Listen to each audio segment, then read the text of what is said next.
Brambro here with some Grand Tactician Civil War, our CSA campaign in the 1.06 beta. If you're new to the channel, new to this series, I hope you enjoy the video. If you like the content, leave a like, leave a comment, perhaps even a subscribe. Basically what we're doing with this series is we're just playing a campaign as normal, mostly. But we are lingering a lot on taking a look at the features in 1.06, how to run the economy, which is all very different. And also from time to time, uncovering some things that need to be tweaked or adjusted or just flat out bugs. In any case, there's been a lot of that going on throughout this campaign, and if you haven't seen previous episodes, I'm going to link the playlist at the end of this video. Okay. Well, it is November 1861, and we're moving into winter. Despite that, there's quite a bit going on. First, let me address a couple of comments over the past episode or two. One comment mentioned, hey, those market blobs don't look centered on the markets. That looks a little off. And that's true. They do look a little off. For example, just because it's stuck out there on the map, the center of this market influence at Apalachicola, yeah, I'm always going to try to work in a way to just say that. Just pronounce that name in most episodes if I can. Isn't exactly centered on the market that we built there, which did turn out to be a dumb idea. I shouldn't have built that. But it's here, and its area of effect is not exactly centered on the market. But what is the effect of a market? It is to improve infrastructure nearby. And this blob, area of effect, is not centered on the market. It is kind of centered, however, on the river, which is about the only infrastructure that I can see around here. We did talk about this before. Kind of makes me think maybe, even though it's not navigable by naval ship, maybe this river does do a little bit of supply and transport. I don't know about that. But it is kind of centered on the river. If we look at this market at Pensacola, its area of effect isn't really centered on it, but it is reasonably centered on the railroads and roads near Pensacola. And some of these other markets, same thing. There's one we built at, I think there's one around here. I thought I'd built one at Montgomery.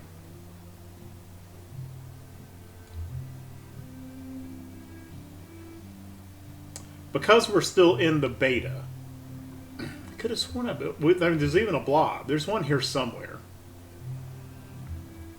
Oh, maybe I put it over this way.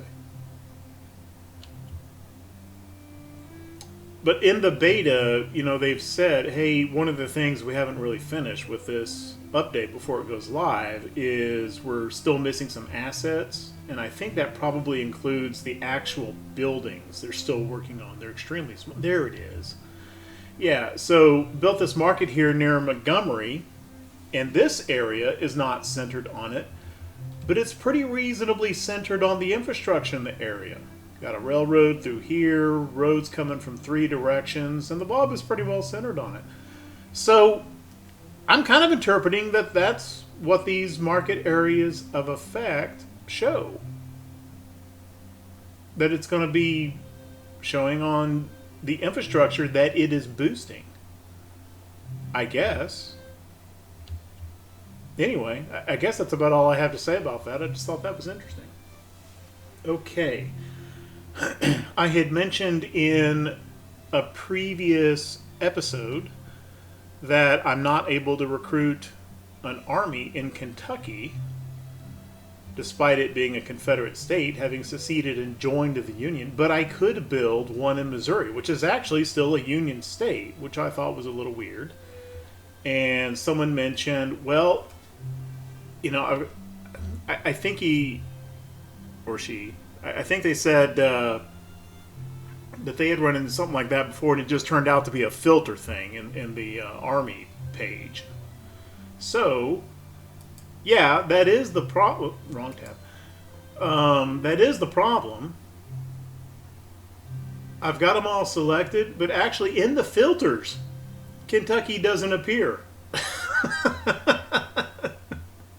Missouri does. So does, I could even build an army in the Indian Territory, which is what is today Oklahoma. So, yeah. I can't build an army in Kentucky because Kentucky doesn't appear in the filters. So that seems like an oversight or bug or something. So it doesn't fix the problem. But it does bring us a little bit closer to kind of understanding why that happened.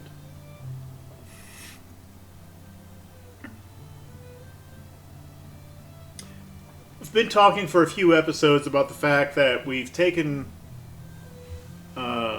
Kentucky, and Kentucky is now seceded and is a Confederate state. And at the time that Kentucky seceded, we were at 75% support there, and we're now down to 63%.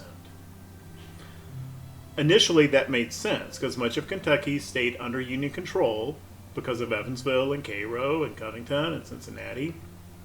And so a lot of our IPs were still Union controlled, and therefore it made sense initially that support would drop. We have liberated most of those IIPs. There's certainly a lot more IIPs that are Confederate controlled now than was the case when Kentucky first seceded.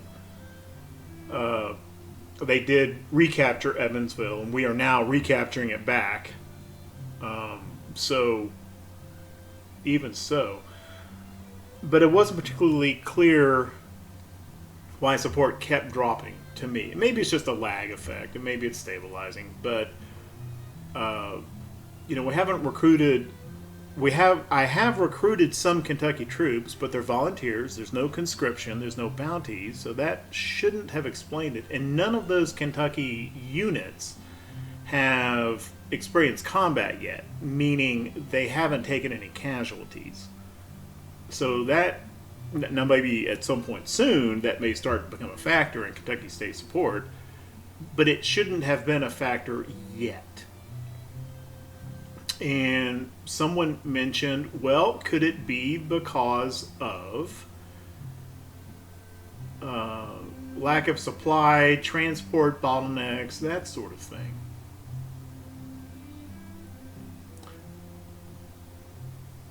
I had not read that was a mechanic, but apparently that is in the manual somewhere. I went looking for it and I couldn't find it, but it's a big manual. I easily could have not seen it. So that may be what's going on there. I don't know. I do know that one thing that I have not been looking at closely enough is this shortages and oversupply map. And we can see, we've got some big oversupply of some items in some places. We got a butt ton of salt. That's, if there's one thing the Confederacy does not lack, it's freaking salt. And I actually built a salt works down here near New Orleans, which turns out I should not have done. It was completely superfluous. And there's some places where we got a bunch of wood here. We have an oversupply of weapons in southern Alabama. There's wood in several places where we've got some kind of stacked up that needs to go places. But in general, of course, there's exceptions all over the map. We can see where the reds and greens are. But in general, as a broad observation, generally kind of a lot of oversupply here in the deep south. And some, kind of counterintuitively, in the Appalachian. Oh, I guess that makes sense, because that's where all the darn coal mines are. Whereas we're seeing a lot of shortages in Central Tennessee and Kentucky. I don't know what exactly these are, but aside from a little bit of coal in the eastern part of the state, far eastern part, basically we have a lot of shortages in Kentucky. Wood, forage, more wood, salt, all this salt we got, and there's a shortage of salt in Kentucky. Niter, I know we've got plenty of that overall within the Confederacy. Forage and cotton. I don't know if I really care that much about the cotton. I kind of want most of the cotton going to the coastal ports and going out as an export good. But if I look at these items here, wood and niter, there's several items here which are a shortage in Kentucky, but I know we have plenty of within the Confederacy. Some of it not even that far away. So that's telling me it's not really a overall supply and demand issue as much as it is a transportation issue. More of our oversupply in other parts of the Confederacy need to get into Kentucky somehow. And that goes back to something that I've talked to in an earlier episode, where have a plan in place to build a railroad, the Cumberland Gap Railroad, from Knoxville up to Lexington. I think that should help a lot. But that's going to take a while to do, because we're currently building one railroad that's still going to take several months to complete over here in the western part of the CSA. And actually, look at this. There's a lot of oversupply and very little shortage in Texas. And what shortage there is primarily wood, which we have in further eastern parts of the Confederacy. So initially, I just built that railroad from Texas up into Louisiana to connect to this railroad line through here. I just did that just to increase transport capacity overall and to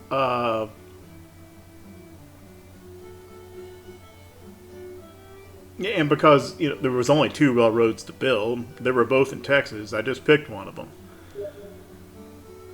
But looking at all this oversupply over here, yeah, I think that this Houston to Shreveport Railroad, Houston is already linked by rail to New Orleans along the coast, but that will link Texas into this kind of interior corridor where we've already built markets. So I think that'll help with moving some of these goods east as well. I didn't build it for that reason, but that's what it looks like to me now. When that railroad's done, I'm going to start working on this Cumberland Gap Railroad. So I think there's a long-term solution in place that will take quite a while to complete. And let's be honest, the campaign may not last long enough for that to complete. That's what I'm thinking about supply stuff in Kentucky. The other thing we can do a little bit shorter term is go to the market heat map. We've built a bunch along the Gulf Coast. We've also now built some kind of along this interior corridor, talked about that. There is some trade activity up here, pretty big blob here in Nashville, but also some spots in other areas of Tennessee and all the way up here in Louisville. So there's trade activity up in here. None of this all through here is supported by markets. I'm starting to get the impression market spam is kind of going to be a thing, because that will improve local infrastructure at some of these places along in here, and also to help increase the flow of goods back and forth and supply items in Tennessee and Kentucky. So I am going to plop a few markets, and I'm just going to go ahead and do it right now. Let's kind of look at where our trade areas are. A little bit around Chattanooga and Decatur. Okay, I'm going to do it. And I'm slowly starting to kind of get accustomed to the scale of the economy, and I'm getting a little bit more comfortable with it. And there was, when we first started the campaign, I was like, yeah, these things cost $1 million a piece. Well, it's turning out that really isn't all that terribly expensive in this update. And, I've spent a lot of money. I built all those markets further south. We've built a few other buildings here and there.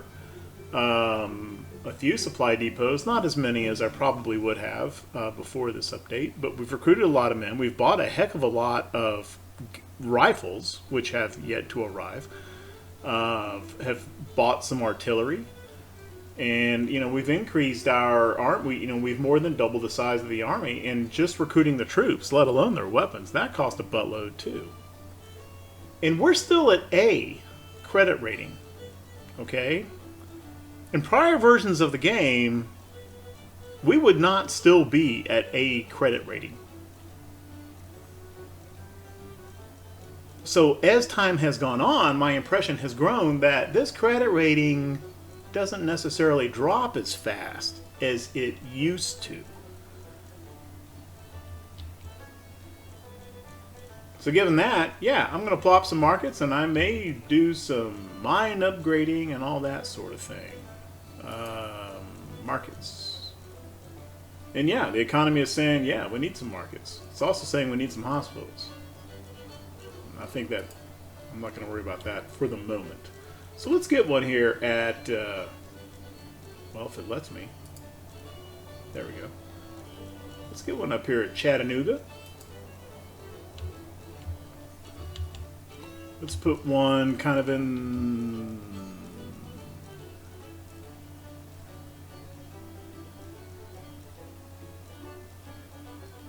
not Decatur, but Huntsville, I think. We're on the trade. The trade is kind of right in here. Let's get a market over on this side of the river.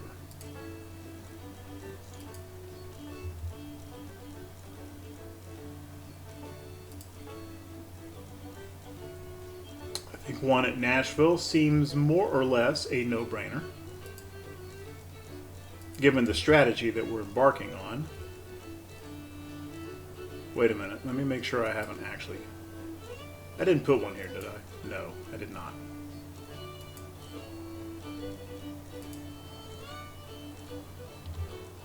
And since we've seen that the area of effect kind of offsets a little bit from, the actual position of the market may not matter that much. Okay. Talked before about, there's not that much going on around Knoxville, but what there is at Knoxville is pretty important. Our one and only iron mine, and there is an ironworks there, which produces, weapons and stuff. And so we already have a railroad, and really the only thing left to do, that we can do, that is we'll put a market here as well to improve this infrastructure, maybe get that iron moving a little bit faster.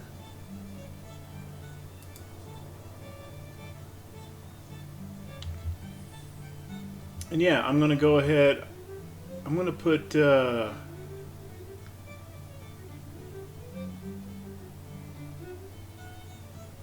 put a market up at Louisville.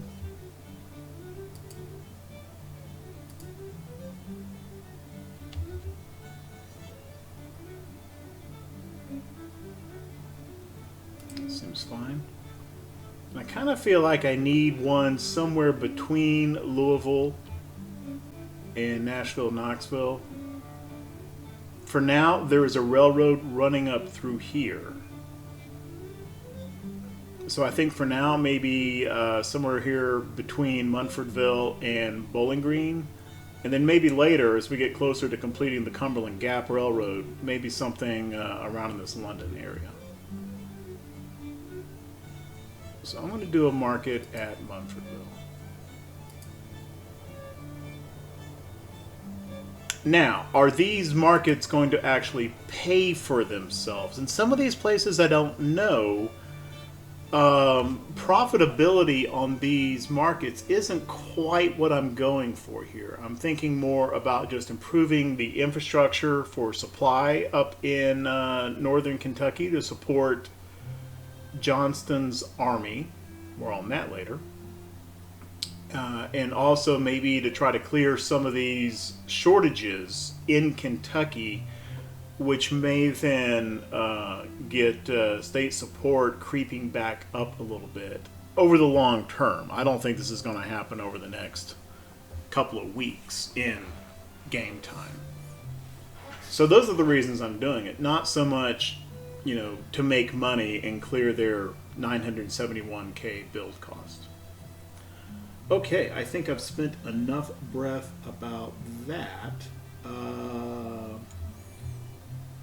Mines. Already mentioned that there is an iron mine here at Knoxville. It has been upgraded, and apparently we cannot upgrade it anymore. Let me just double check and see if that's still the case. It is. Level 2 is as high as it goes for this iron mine. Can't be upgraded. We got what we got. And so now it just becomes a matter of how quick can this iron move, and we've done what we can there. We got a market, we got railroads. At this point, it's either it works or it doesn't. And then we also have just one lead mine in the entire Confederacy. I know it's over here somewhere. There it is. Okay, and the lead mine... Oh, I already upgraded that. Okay, don't need to talk about that anymore. What was the other thing I wanted to do? We've been talking about bricks. We have one brickworks in the entire Confederacy, and I decided, yeah, at some point I'm going to build one. So I'm going to do that. And we kind of want someplace with a lot of workforce and some infrastructure in the area. So it kind of looks like on this railroad, not too far from Nashville. Looks like there's a lot of workforce available in here. Let's plop. We have some industry subsidy built up, which brings the cost down to 1.3 million. Would have been much higher if this was completely zeroed out. Or do I want to let subsidy...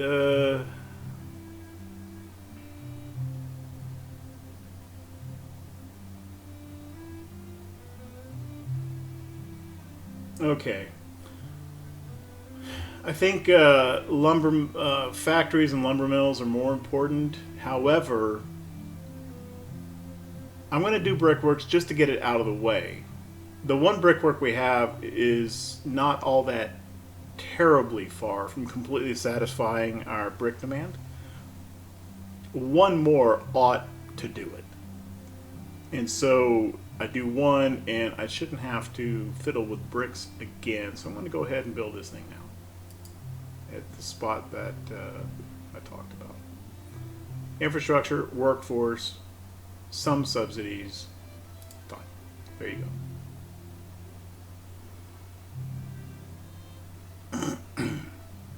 That does mean, yeah,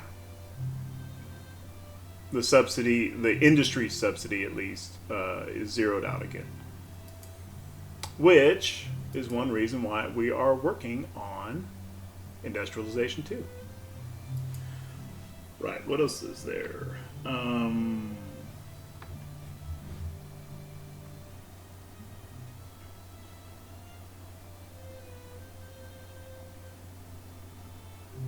Oh, yes, there was one comment that mentioned,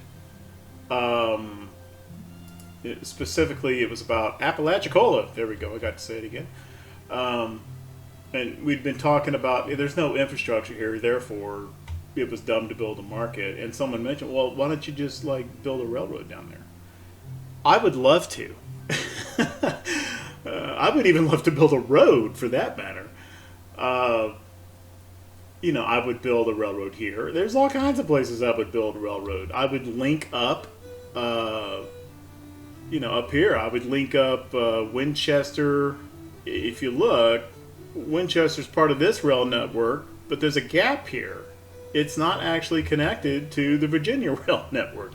I'd love to bridge that gap. That'd be a fantastic choice to connect these railroads up here. There's all kinds of places. It'd be great to do that. The game just doesn't work that way. You can't put railroads wherever you want.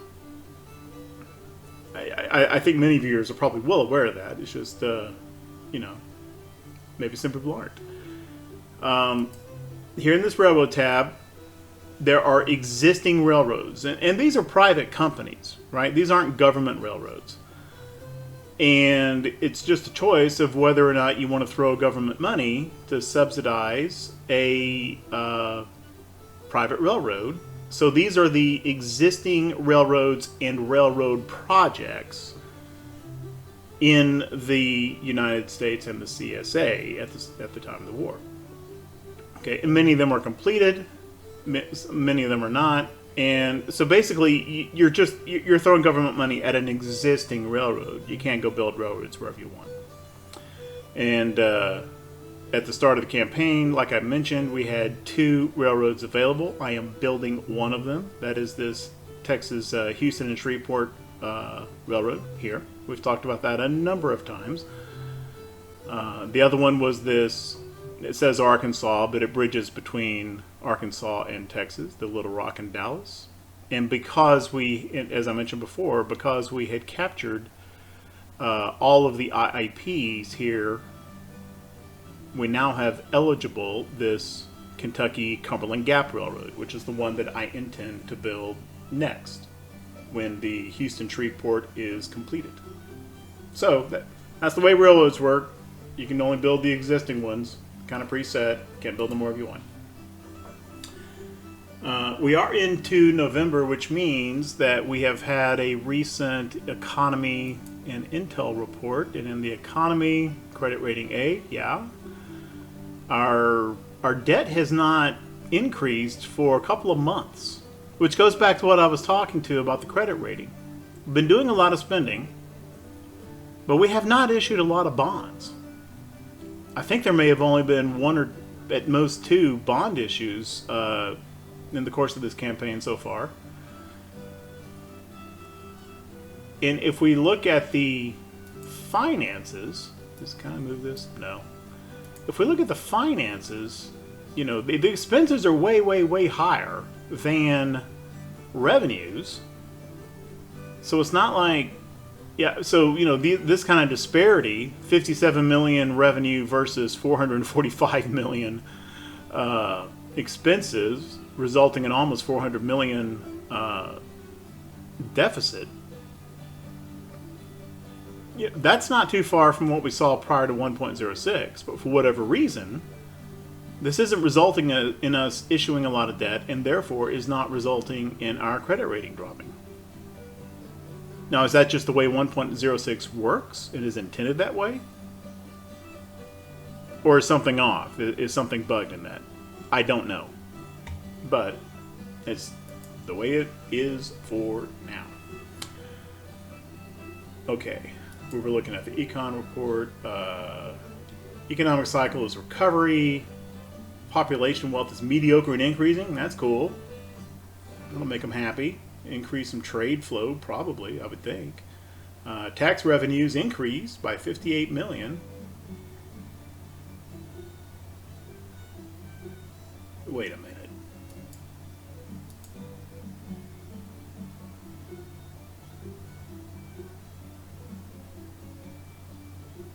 Okay, so that 58 million, that must include all of this. Tariffs and sales taxes and land sales, I guess.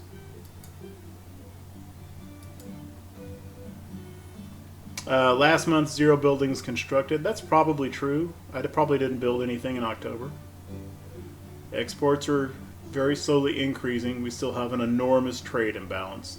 I don't think that will change. Corporate production, anemic. And we're lacking RD, locomotives, and iron. Yeah, no kidding. What is our intel report saying? It's not giving us any information on policies and projects the union is working on.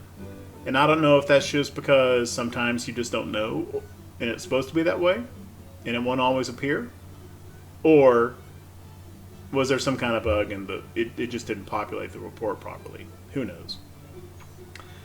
Estimated 8,000 men recruited in 4 brigades. Okay. I think they've recruited a lot more than that, but at least it's now showing that they've recruited something. And they have raised a new fleet, Massachusetts Bay. And that makes sense. This is probably the Union response to our blockade along the southern New England coast. So that little fleet up there will probably get engaged at some point. And that's fine. It's just a bunch of little fourth-rate steamers and stuff like that. If some of them get wrecked, well, it's the way the cookie crumbles. Until that occurs, going to keep them blockading, and they have, and the Union's started some more ships. Federal Army morale 93%, and intel indicates that the enemy is still carrying out offensive operations. And yes, that is true.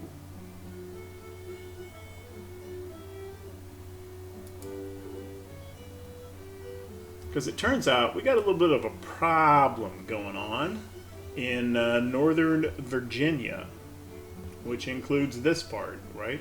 This is still Virginia over here. This isn't West Virginia.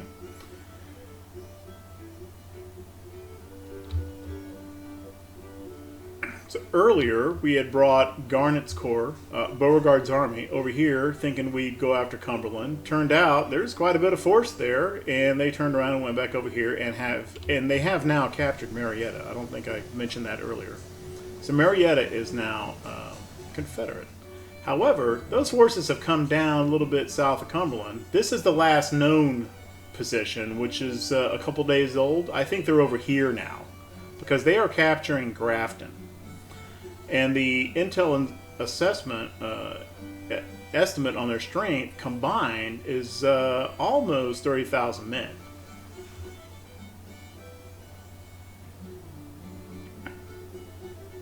I don't think Beauregard can handle that with his 15,000, especially considering I don't think that this force has seen combat yet.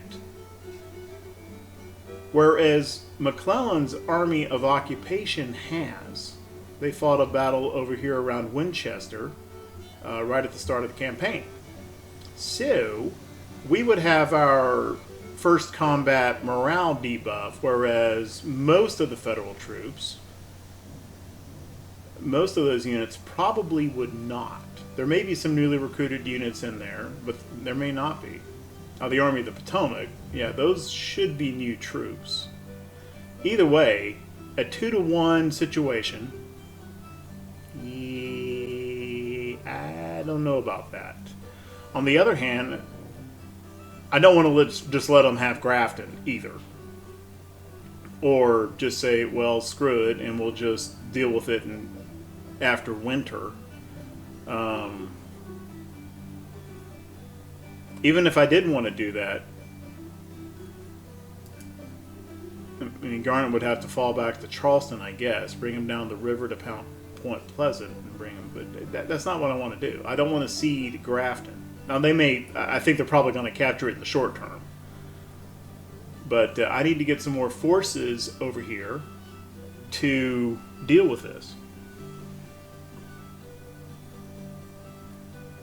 So my first instinct, kind of the obvious direct solution, is bring one of these corps over and kind of work in tandem with Garnett's Corps to defeat this force, and then can go back over to Northern Virginia afterward. And the problem with that is there's a pretty darn big force over here as well. The Army of Northeastern Virginia, presumably with McDowell still in command, has got 30,000 troops estimated. And then right behind him is Patterson's force with another 19,000. So right here around Washington, they've got 50,000 troops. which is about a third of the entire Union military.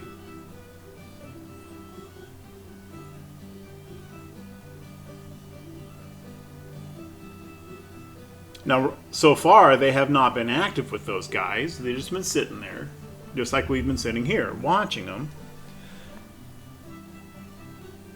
But if I move Johnston over into Western Virginia, leaving Longstreet with only this army of a little bit less than 25,000 men, then McDowell and Patterson might perk up and go, oh, looky here, and come across the river, and we wind up with the same exact situation in Northern Virginia that I'm trying to avoid in Western Virginia.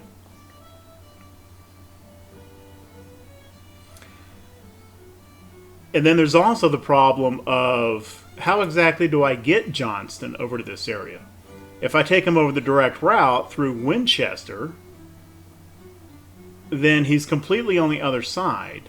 And the likelihood, and the other thing is, I wouldn't leave him in this army. I would, I'd move him over a bit, and then I would chop him and put him under Beauregard's Army HQ command for this battle.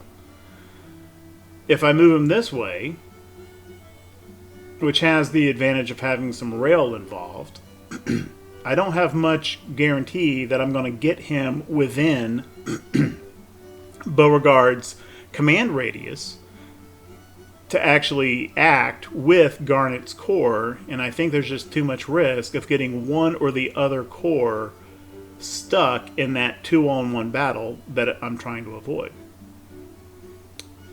So then the other idea is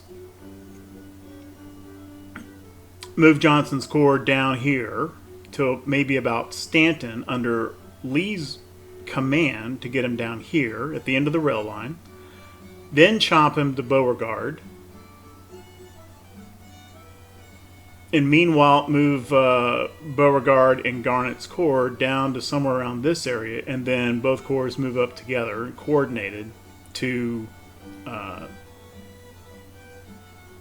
Grafton and to fight these armies. Well, the problem with that is what I already mentioned. That leaves kind of Longstreet a little bit isolated there, which could provoke these so far inactive armies into action. And item 2 is, I do not want to be marching through these roads in the Appalachian Mountains in winter. I think we would lose several thousand troops just to attrition.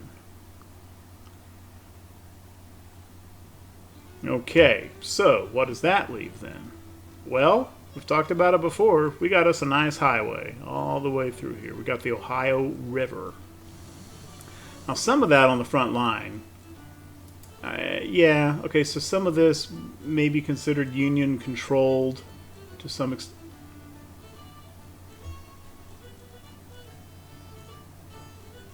Ew, I didn't know that. I thought Maysville was under Union control. It is not. It is Confederate. It's this darn ferry that's under Union control. Okay. However, I think troops can get on river transport and move up this way. And I haven't actually formed the army, but most of the troops that are earmarked for the new army that's supposed to operate in this western Kentucky area, most of these troops have arrived, including all of the infantry. So I think my idea is, instead of Johnston, maybe I'll plop Hardee's corps onto the river and sail him all the way up here to Marietta. And then chop Hardee's corps over to Beauregard's command. Take all these guys here at Nashville and form a new corps.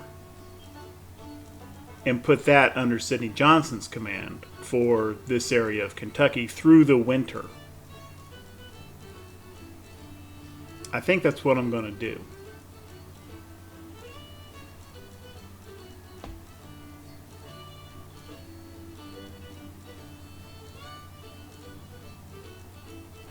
And then once Hardy's Corps is up here, then we can push these guys out of Grafton. But first, Hardy needs to finish capturing Evansville.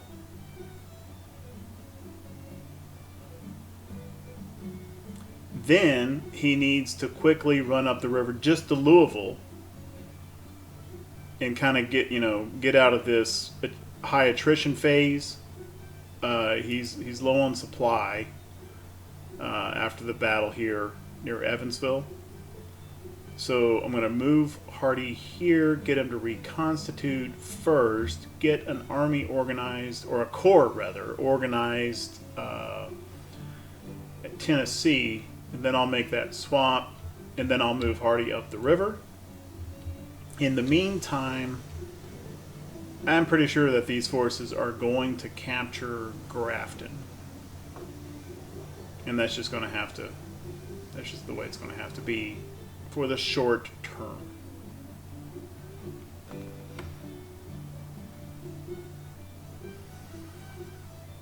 Okay, so that's what's kind of going on in the campaign. I'm going to do some of that stuff probably off camera, and pretty soon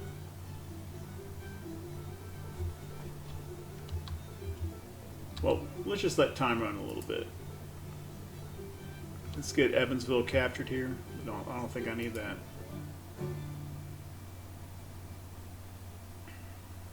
I don't think I need that frontline thing anymore.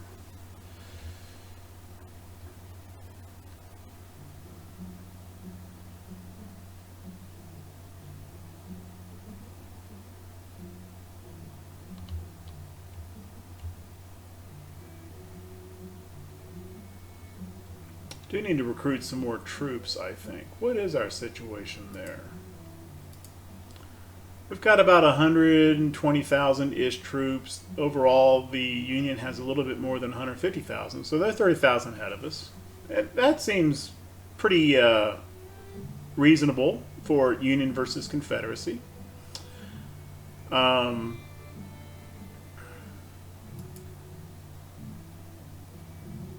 We're showing a 41,000 volunteer manpower pool right now, which when you just look at that aggregate number is like, oh yeah, there's plenty there to form another corps somewhere, east or west, to help with all this that I've been talking about for the last 15-20 minutes.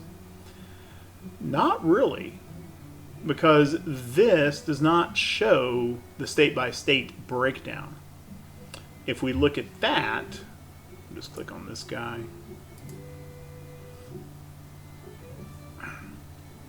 And this is the only way I know to see the state-by-state breakdown is when you go in to actually try to build a unit. This really ought to be displayed somewhere else. Okay, if you look state by state, there's not that many states where we can recruit a full-size infantry brigade. Georgia and Kentucky. That's it. There's only a couple more states where we could recruit a medium-sized infantry brigade. Alabama and Louisiana. That's it. So out of that 41,000 men aggregate, all this, well, this is, okay. This was showing 41,000. This is showing 35,000. So our actual available number is really a little bit less. I don't know why there's a disparity there. Maybe because that is a trailing 3-month number, not a right this second up-to-date snapshot in this tooltip. But the bottom line is we are just about tapped out. Just about. And by the way, the state where we have the most troops and could actually get more than one brigade also happens to be Kentucky with the 63% support. So I don't know that I want to completely use all these guys, at least for the moment. And I don't want to zero these out either, right? I want to leave a fair number of recruits available in all the states. I don't want to drive them down to 0 or, below 1,000 in most cases. Because these numbers is also where the replacements come from, to replace attrition and casualties and to grow the brigades, right? So if I just zero all this stuff out, then the states are not able to replenish those demands for recruits. So we're pretty much tapped out. I'm not in a position to recruit more new units. We've got a decent reserve there for the casualties and attrition and everything. That's kind of okay, at least in some of the states. Others are not, like Virginia. So if we look in projects, there's a couple here that I talked about I'm really interested in. I'm interested in legacy rifles. I'm interested in cavalry carbines. I mean, these are the short range ones, like the Burnsides and stuff like that, but golly, they'd be a lot better than the mixed cav weapons that most of our cav is running around with. Although I think it'd be better to hold off on that and go ahead and get the medium range carbines that include Maynards and Merrills. I think that'd be much better. But right now, we've got a bunch of infantry rifles coming. And we do have cast artillery unlocked, which gives us some nice smoothbores and 14-pound James rifles. I think I need to hold off on these and also hold off on the... I like trade warfare, but I think I need to go for another level of recruitment offices for now. And I'm going to do that. And as we get closer to finishing up Industrialization 2, which is only 7 days away. So in a week, I'm going to go ahead and take Militia Act 3. Not for the length of contracts, right? We're at 2-year contracts right now. That's probably fine. But in addition to contract length, these militia acts also increase recruitment quotas in the states. And I think we need to do that. So just did the recruitment project, and we're going to do Militia Act 3 next to kind of open up this manpower pool state by state. All right.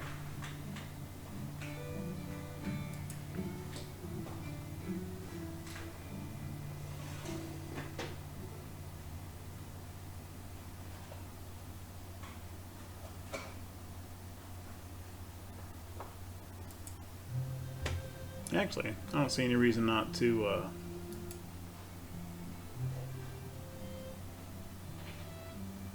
I can't. Okay. This button here is where you create a new army under which you can put corps. This button here that's grayed out, this enables the player to create a corps. You can still create corps instead of armies after the organizational reform comes. And I'm not able to do that, which is what I was going to do. And this is not a bug. I think the bug is that in 1.06, the organizational reform project is supposed to be what allows the Army Corps structure. And it appears that it didn't quite work that way, because as soon as I took Military 2, I was able to form proper armies with corps under them, which is what I have now. I don't think that was supposed to happen like that. So that will probably get corrected before 1.06 goes live. But this bit apparently is working like it's supposed to, because I think I need organizational reform to form a corps here. Which probably means I need to do it some other way, and I think the way I will do that is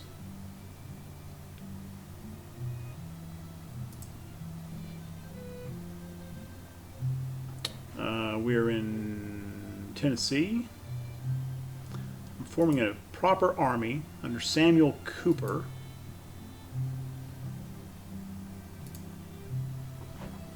And this is the new Western Department.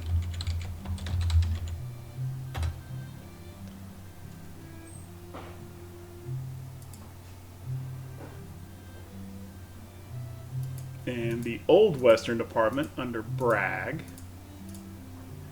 which is a corps level command. It was formed earlier.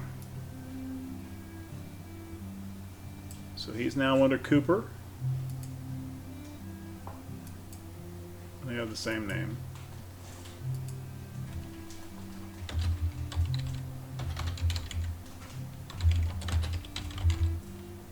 So there, okay. So then what I can do is now just form a corps underneath Cooper. And once that all gets organized, then I can just transfer that corps to Albert Sidney Johnston in Kentucky.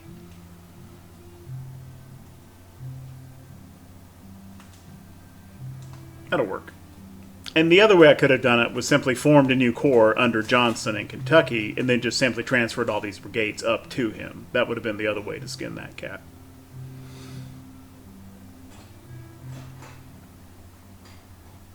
I had kind of hoped that Stonewall Jackson would become available again before I did all this stuff. He has not yet returned from his wound. Have we taken Evansville yet? Yes, we have. That was the whole reason these guys came over here. Get back over to Louisville. Make sure we got river transport enabled. There we go. Now that that order is going...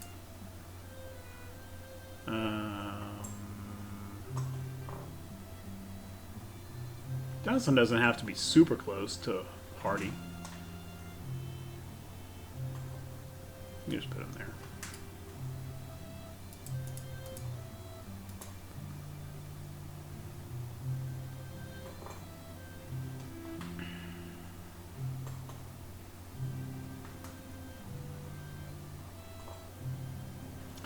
Okay, Grafton is Union now, which is problematic, and we know that at least one of these armies is here now because there's a supply depot building, and they've also captured our darn supply depot.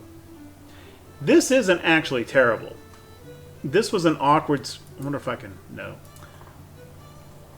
For a while there, even in 1.05, there was kind of an ambiguous situation where a supply depot that had just been captured by the enemy, you could still go and burn it down.